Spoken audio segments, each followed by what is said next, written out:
are added every day. The auction closes on December 11th, but don't wait. Bid high and bid often. Online at auction.wgbh.org. WCRB programs exist because of you.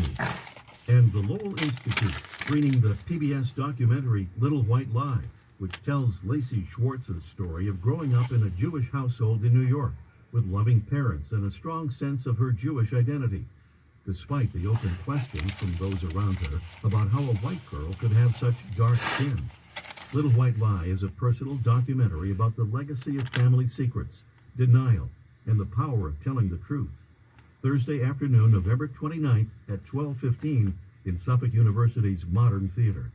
LowellInstitute.org. Hare Krishna. Up ahead at 9:42, Schumann's epic piano concerto. It is amazing how many different moods he goes through over the course of that 30-minute piece. Moods. Life over Ansness. We'll be playing that one with the Berlin Philharmonic again ahead at 9:42. Right now, Pablo Yarvi leads the Frankfurt Radio Symphony Orchestra in Mahler's Blumina. What was the name of that? 24th of November today. So the moon was full yesterday, and the moon now commences to what? Wane. Waxing is when the moon gets bright. Waning is when the moon gets dark. So the darkening begins 24th November. Novum is 9. Decim is 10. We just entered the sag of... The sun just entered the Sagittarius sag of Taurus here in November. The sun's sag on the ecliptic. Let's do the numerology of 11/24/2018. We'll just say right away that 2018 being an 11 year, we've already reduced that to 1/1 or 2. And then you got not 11, 1 and 1, 2, plus 2 is 4, plus 4 is 8. So it's 8 plus 11, 19. What's 1 and 9, 10. What's 1 and 0, 1. It's all 1, alone. And what is the headlines I saw today in the prostitute corpsorate propaganda rags known as USA Today and New York Times and Boston Globe, mainstream prostitutes media, right? Climate, right? They're talking about, oh, the economy is threatened by climate. Oh, what about life? What about the freaking biosphere? All it's, money is all that these corpsoratists care about, right? And look, what they're not telling you, what they're not covering, as I have been covering all year with this here phone, they're not putting their cameras up and showing you this aerosol spraying operation going on a daily basis, nearly every day. Yesterday, they didn't spray at all. Now today, right off the bat, solar radiation management geoengineering. This is all aerosol sprayed from jet aircraft. Jet aircraft, high altitude, chemical-laced dispersions of metal particulates. Who knows what else? Pathogens that they want people to catch. Whatever they want. Because they're the military-industrial complex and they own you. And they got their puppets. Their Clintons and their Bushes and their Obamas and now their Trumpets. And they're all scum. They're all scum that are fine with serving Zionist and Saudi and criminal masters. Cabal. Saudi Arabia, in the news, of course, as part of the ritualism of the dead sun. Everything you see and every way they cover things in the mainstream media, all of their entertainment, all of the things they promote, has to do with their seasonal rites and rituals. And it's all relating to the sun and his path on the ecliptic. This is the ecliptic, the circle of the great year, sun's apparent path, which happens every day and every year. Every day the sun arises from the 3 o'clock position in the east at Aries. Every day the sun sets at the west at 9 o'clock position of Libra. Genesis chapter 1 verse 14, and God created the stars in the firmament in the heavens as for signs and for seasons, astrological signs and the 4 seasons of the year.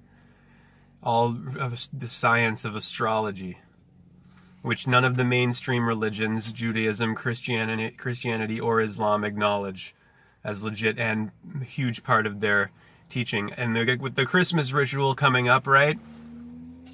Guess what? You have astrologers heavily involved in the whole story of the nativity, the Magi. The three wise men, those are the magicians, Magi, magicians, looking for the 3 stars, Orion, Osiris, Osirius. Matthew, the book of Matthew features the Magi. Yeah. And, you know, how many other astrological references? 12 tribes of Israel, of Jacob, Jack, 12 tribes, 12 apostles of Jesus. And then you look at our anatomy in the temple, in the brain, the cerebrum of Aries, Sarah Abraham of the right and left hemispheres. Look at this. Left brain, right brain, the tree, the 3. They have 12 pairs of cranial nerves. 12. It's always 12. It's always the geometrics of the time, clock, wheel, circle, clockwork universe. This is what the Torah and the Quran are about, and the Bible of Phoenicia, Babylon. And everything that they do in the mainstream today is to get part of this ritual of the sun's death. We've entered the sag of Taurus now. We've left the Scorpio scorch time. All of the trees have lost their leaves of Eve, of life. Remember Adam, Aries calls her Eve because she's the one who lives. L-I-V-E-S. L-D-I-V-I-N-E. D-I-V-I-D-E. Eve, even. Odd, Adam. Rise and fall. It's all here at the equator of Aquarius, Aqua Osiris of all equations. Round and round. So this sun is dying on the ecliptic, symbolically, because this point at here in the ancient world was perceived and conceived as the sun's death, the lowest point of the sun's journey on the ecliptic. His life would be his summit of summer. His death is here at Cancer. His death is at the Tropic of Capricorn. At the Tropic of Capricorn, the plane, this is the path of the sun. He's there for 3 days, so he's dead in his tomb for 3 days in December. Decem 10, the 10th month. Say 10. Santa Claus. The ritualism of the red, the blood sacrifice of the dead sun. The old goat Capricorn, the old man winter, burial, Jack Frost. And then after his death, he's resurrected. He's out of the tomb, and he starts arising to Aries through the rest of Capricorn and through Janus, January, and Febru, Fume, Aries, arise to Aries. He's marching to March. Pisces in February, March, Aqua Osiris, Aquarius in January, Capricorn, December, January, February is Aquarius, Aqua Osiris, and Pisces. And I will go into, as we get closer to the Christmas Saturnalia, I'll go into the whole thing with, remember, this is Eve, this is Adam, even, Libra, equal, equator, equal day, equal night, equinox. Feminine, 9 months of the mother before birth, 3 trimesters, trees. I'm going to go more into the Saturnalia and Saturn and the whole ritual of the satisfaction and the sating and the sane and the insane and the saints go marching into Mars. All of it here. I'm going to go more into this Christmas connection to Isis and Osiris and Horus of Egypt. It's a great documentary on that, and I'm going to link to that whenever I get around to making that video. That shows clearly that the whole thing, especially when you look at Matthew with the Magi, is the Egyptian story repackaged. It's all recycled mythology, and mythology is not any old story. It's in depth. story, and we're learning about that with Carl Jung here in Man and His Symbols. We're reading the section on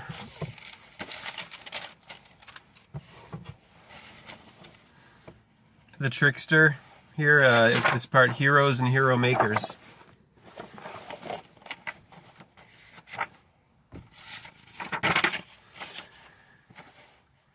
We went through these captions yesterday, all these trickster characters, one of them Charlie Chaplin,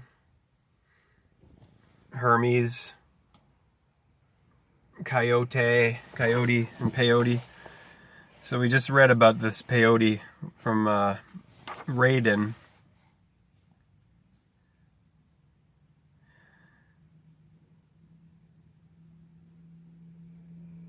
Okay, so this myth was so powerful, Dr. Raiden tells us, that the members of the Peyote rite were reluctant to give up hair when Christianity began to penetrate the tribe. He became merged with the figure of Christ, and some of them argued that they had no need of Christ since they already had hair. This archetypal figure represents a distinct advance on trickster.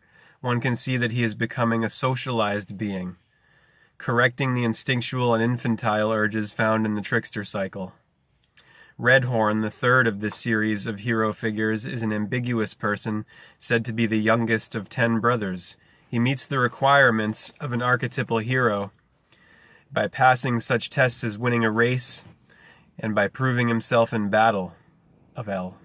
His superhuman power is shown by his ability to defeat giants by guile in a game of dice, or by strength in a wrestling match. He has a powerful companion in the form of a thunderbird called Storms as he walks, whose strength compensates for whatever weakness Redhorn may display. With Redhorn we have reached the world of man, though an archaic world in which the aid of superhuman powers or tutelary gods is needed to ensure a man's victory over the evil forces that beset him. Toward the end of the story, the hero god departs, leaving Redhorn and his sons on Earth. The danger to man's happiness and security now comes from man himself. This basic theme, which is repeated in the last cycle, that of the twins, raises in effect the vital question: how long can human beings be successful without falling victims to their own pride, or in mythological terms, to the jealousy of the gods? Though the twins are said to be the sons of the sun, they are essentially human, and together constitute a single person. Originally united in the mother's womb, they were forced apart at birth. Yet they belong together, and it is necessary, though exceedingly difficult, to reunite them. In these two children we see the two sides of man's nature. One of them, flesh, is acquiescent, mild, and without initiative. The other, stump, is dynamic and rebellious. In some of the stories of the twin heroes, these attitudes are refined to the point where one figure represents the introvert, whose main strength lies in his powers of reflection, and the other is an extrovert, a man of action who can accomplish great deeds.